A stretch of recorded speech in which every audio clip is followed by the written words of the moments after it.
Renato Gaúcho apresenta A Força do Amor.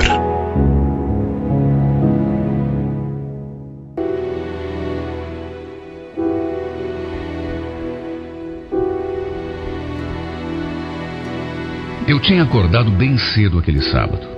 Ainda não eram 10 horas da manhã e eu já tinha terminado de lavar a roupa e ajeitar a casa. Foi então que fui lá para o quintal e comecei a reparar no carro do meu marido, estacionado ali embaixo de uma árvore. Estava imundo. Olha, não sei nem como ele conseguia enxergar a rua com os vidros sujos daquele jeito. E claro, era exatamente desse mesmo modo, imundo, que o carro deveria se encontrar por dentro. Como eu estava sem nada para fazer e ainda era cedo para começar o almoço, resolvi pôr mãos à obra. Até porque se deixasse por conta do Ricardo, era bem capaz de chegar o Natal sem que aquele pobre carro visse uma gota de água. Primeiro dei uma ducha por fora e só então comecei a limpar por dentro. Antes, porém, liguei o som. E olha, no que fiz isso, já estranhei o CD que começou a tocar. Era um estilo de música que o meu marido simplesmente detestava. Era começar a tocar no rádio uma música daquelas e ele já começava a falar mal. Olha, parece que estou ouvindo a sua voz. Olha, a pessoa pra gostar de uma porcaria dessas aí tem que ser muito fraco da cabeça, viu? Tá louco! Era assim que ele falava. Quando começava a tocar uma música daquelas, era exatamente assim que ele falava. Eu, inclusive, não entendia bem por que ele implicava tanto. E sempre perguntava, mas pra que falar assim, Ricardo? Como pra que, Selma? Isso aí pra mim é música de corno. Música de corno. Era assim que ele se referia à música sertaneja. Só que de repente eu abro o carro e me deparo com o quê? Justamente com aquilo. Música sertaneja ou música de corno, como ele mesmo gostava de falar, tocando no carro dele. Claro que estranhei. Confesso que estranhei, mas não dei muita bola. Lembro que cheguei até a rir e tratei de continuar com o meu serviço. Olha, havia tanto papel ali, desses que entregam nos sinaleiros, espalhados pelos bancos e também no piso, que chegava até a desanimar. Comecei então a juntar aqueles folhetos e foi bem nesse momento que me deparei com aquilo. Havia um tufo de cabelos louros espalhados por todo o banco do passageiro. Cabelos louros e compridos, ou seja, cabelo de mulher. Os fios estavam espalhados pelo encosto e pelo assento.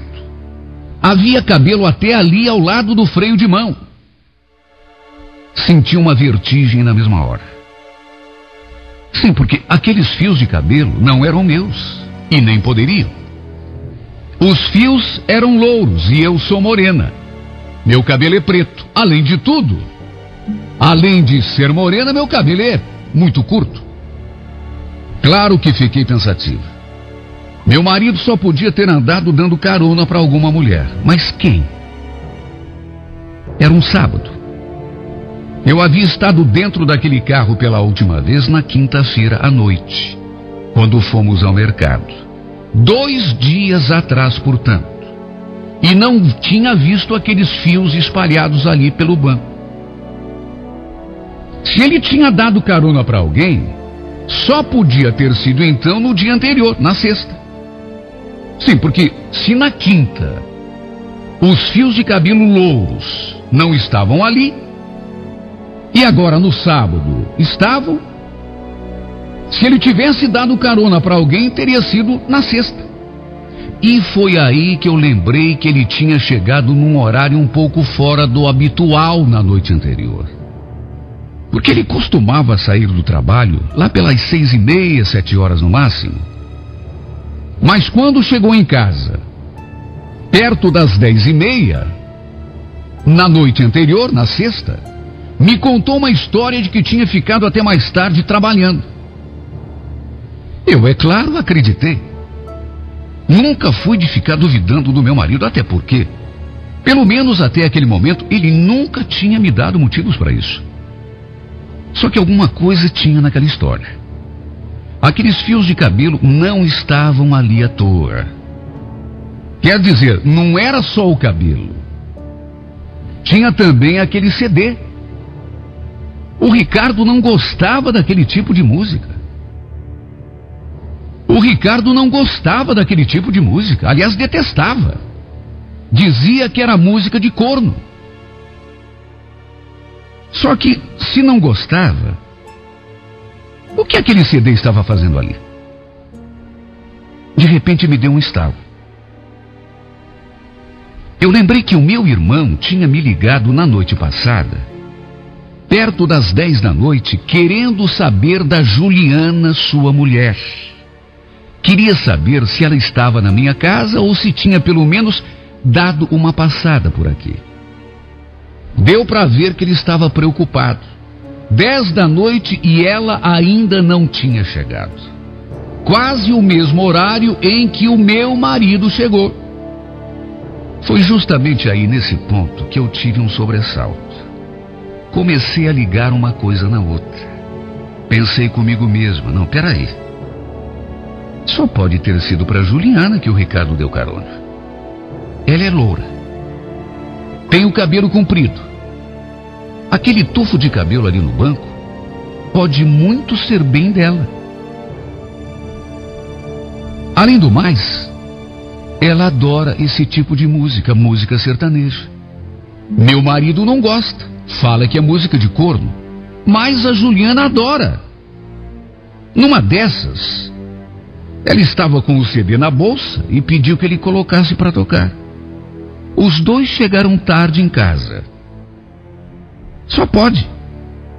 De repente, sei lá, ele a encontrou no ponto de ônibus e deu carona para ela, mas se foi isso, por que ele não me contou nada? Olha, apesar de tudo, juro que não pensei em nenhum tipo de maldade. Juro que não. A Juliana era minha cunhada, mulher do meu irmão. Os dois viviam aqui em casa, principalmente nos finais de semana. Não fazia sentido ficar pensando bobagem. Tanto não pensei que continuei a limpar o carro, bem tranquila. Só que aí, de repente, enquanto juntava aqueles papéis caídos no chão, eis que me deparo com outra coisa que esta sim me fez perder o fôlego. Era uma embalagem vazia de preservativo. Uma embalagem de camisinha. Estava caída bem debaixo do banco do motorista. Olha, eu quase tive um ataque quando vi aquilo. Ainda estava meio umedecida, como se tivesse sido aberta há pouco tempo. Na noite anterior, por exemplo, as minhas vistas escureceram. Eu fiquei tonta, senti falta de ar. Meu Deus, só podia ser um pesadelo. Meu marido transando com outra mulher dentro do nosso carro. E o pior, com uma mulher que podia ser ninguém menos do que a minha própria cunhada, mulher do meu irmão.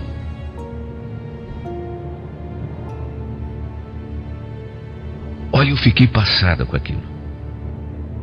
Tremi dos pés à cabeça. Revirei aquele carro de cabo a rabo, atrás de outras evidências. Cheguei a olhar até naquela parte de trás onde se guarda o estepe. Olhei tudo, cada cantinho. Mas não encontrei mais nada. Naquele horário, o meu irmão estava trabalhando. Não pensei duas vezes e liguei para ele lá na firma. Não sei nem como consegui disfarçar o meu nervosismo. No que ele atendeu, eu fui direto ao assunto. E aí, Célio? Escuta, eu só liguei para saber da Juliana. Ontem você estava tão preocupado. Ela demorou muito para chegar?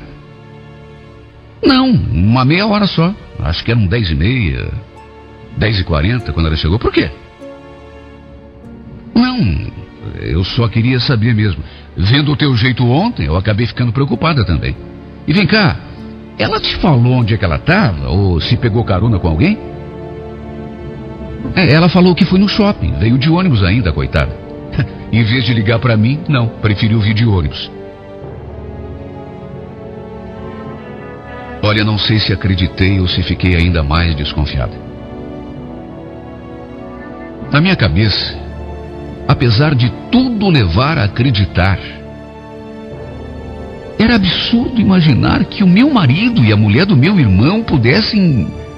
Não, era uma coisa... Era demais para minha cabeça. Só que ao mesmo tempo, não sei explicar, mas alguma coisa não batia. Alguma coisa me dizia que ali tinha coisa. Era muita coincidência. Era muita coincidência. Os fios de cabelo louro. A Juliana era loura. Cabelo comprido. A Juliana tinha cabelo comprido. Aquela música. Meu marido detestava o estilo, ao contrário da Juliana, que adorava. Era inclusive o seu cantor preferido. Depois o horário em que os dois chegaram em casa. Praticamente o mesmo. Bom, até aí tudo bem, podia ter sido uma simples carona, mas... E aquela embalagem de camisinha? O que estaria fazendo ali caída debaixo do banco? E por que ela falou pro meu irmão que tinha ido embora de ônibus, se tivesse mesmo pegado carona com... Não batia. Sabe, não batia. Demorou semanas para eu descobrir a verdade. Quase um mês, para ser exata. Eu não podia simplesmente acusar a minha cunhada assim, sem mais nem menos. Não havia provas. Aquele CD e aqueles fios de cabelo não provavam nada contra ela. Podiam ser de qualquer uma, do meu marido. Deste, eu até que podia cobrar uma explicação, afinal, eu tinha encontrado aquela embalagem de preservativos dentro do carro dele. Eu podia muito bem tê-lo colocado contra a parede e fazê-lo confessar. Mas resolvi agir diferente. Não quis acusar ninguém sem uma prova concreta. Eu sabia que mesmo se tivesse acontecido alguma coisa entre os dois, claro que eles iam negar até a morte. Preferi ter paciência. Tive de controlar o meu ciúme de um jeito que nem eu mesmo acreditei que fosse conseguir. Só eu sei o que passei. Mas eu precisava descobrir. Eu precisava ter certeza. Aliás, ninguém queira saber o que estou passando desde que vi com os meus próprios olhos aqueles dois se beijando dentro do carro. Meu marido e minha cunhada. Agora já não era mais uma simples desconfiança. Agora eu tinha certeza. Demorou quase um mês. Mas eu peguei os dois no pulo. Foi a maior decepção da minha vida. Duas pessoas nas quais eu confiava de olhos fechados. Até hoje não consigo acreditar. Escrevo essa carta porque não sei o que fazer da minha vida. Ao mesmo tempo em que quero desmascarar e acabar com a safadeza daqueles dois, eu também tenho medo. Conhecendo o gênio forte do meu irmão e sabendo o quanto ele é apaixonado pela mulher, eu tenho até medo do que ele possa fazer com a Juliana e com o meu marido. Ele não vai deixar barato, mas não vai mesmo. E é exatamente por isso que não sei o que fazer. Tá certo, eu podia muito bem acertar as contas com o meu marido, ou mesmo com a descarada da minha cunhada, sem que o meu irmão ficasse sabendo. Sei lá, eu podia exigir que parassem com isso antes que o pior aconteça. Já pensei em todas as possibilidades, mas não estou conseguindo achar uma luz nesse túnel escuro em que me encontro. Ninguém pode imaginar o que estou passando. A força que tenho feito para manter as aparências, porque se fosse fazer o que tenho vontade, não ia ficar pedra sobre pedra. Quando a minha cunhada se aproxima de mim, com aquele sorrisinho falso estampado no rosto, a vontade que eu tenho é de meter a mão na sua cara. Quando meu marido me toca, então ninguém queira saber as coisas que passam pela minha cabeça. Tenho medo do que possa acontecer. Muito medo. Tenho medo da reação do meu irmão. Tenho medo de perder meu marido. Com medo, aterrorizada, vivendo à base de remédios. É assim que venho tocando a minha vida. É assim que venho tentando proteger a minha família. Me fazendo de cega, surda, muda. Fingindo que tenho só para mim o amor e os carinhos de um homem que hoje eu sei nunca foi só meu de verdade.